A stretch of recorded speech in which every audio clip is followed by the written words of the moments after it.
All right, so Mr. Buff just did a really good job of talking to us about intelligence, and he left off talking about the Flynn effect and how over time intelligence and environmental factors have definitely had a really important impact on intelligence or degrees of intelligence.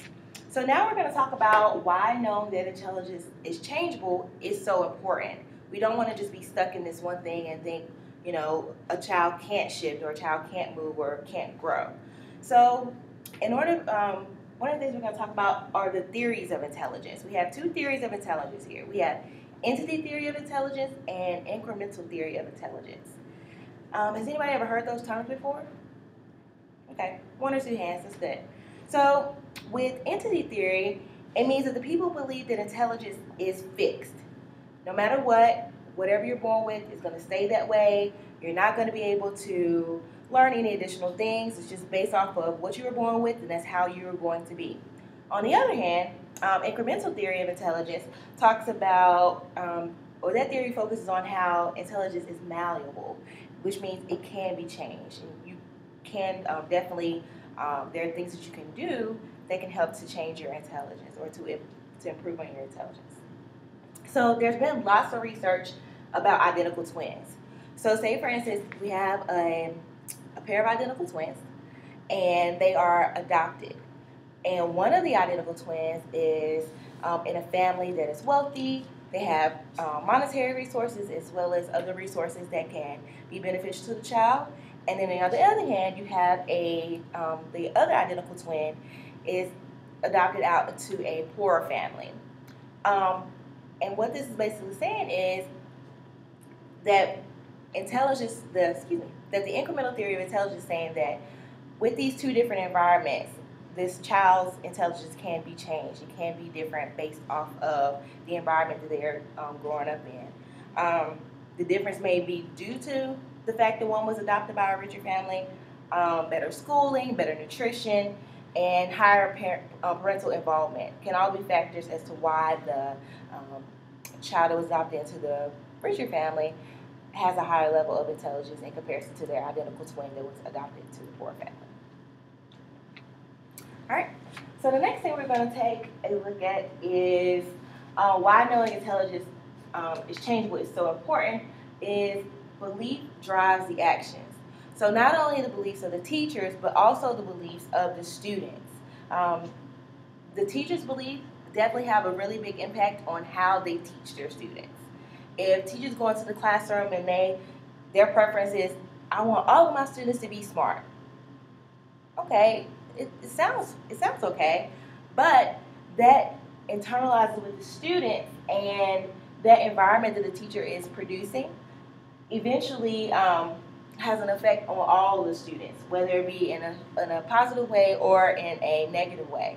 So some students will respond to that statement saying, or the teacher's preference in their style of teaching, like, oh, I can do this, I can adapt to this. But then other students, are going to internalize that and say, no, I'm dumb, I can't really do this, I can't keep up. And that the teacher perception definitely plays a very important role in that situation.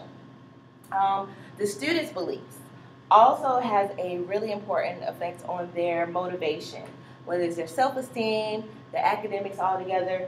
So the students' experiences can either decline or it can increase. And it's based off of the entity theory of intelligence that motivation decliners are significantly less academically successful than motivation maintainers.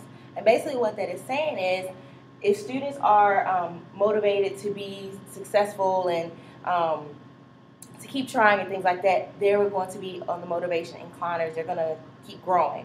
On the other hand, if the students aren't given that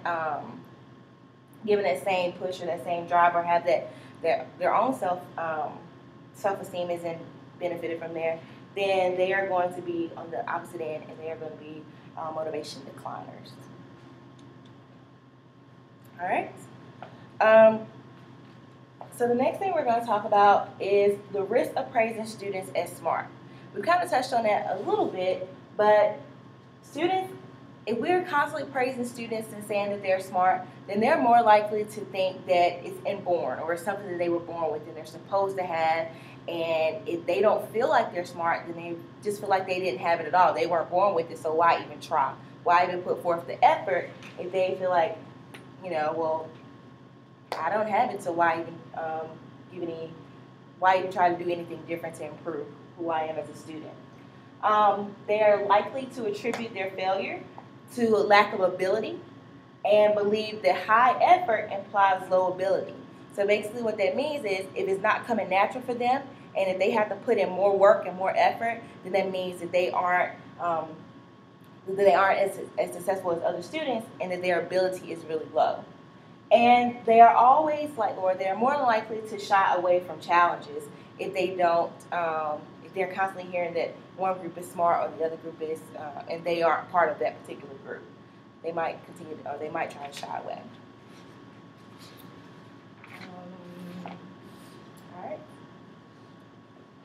All right, so praise effort. We've all definitely want our students to succeed, but we have to be mindful of praising their effort. Can anybody tell me what we think they mean about praising effort? All right. So when we say praising effort, we're talking about how students, or of course the word effort in general, is just saying how students are perceiving how you are responding to them as a teacher. Okay? So there's a lot of research supporting that students who believe that intelligence can be improved with hard work and effort get higher grades in academics. So how can we show our students, and we're going to discuss that a little bit later, in what ways can we show our students that their effort isn't going unnoticed? They believe that they can become smarter by learning new things, and even if it is frustrating them, if they are still failing, acknowledging their efforts that they are making in the classroom will definitely influence them in a better way. All right. Any questions about the parts that I've gone over so far? All right, we're going to move right along.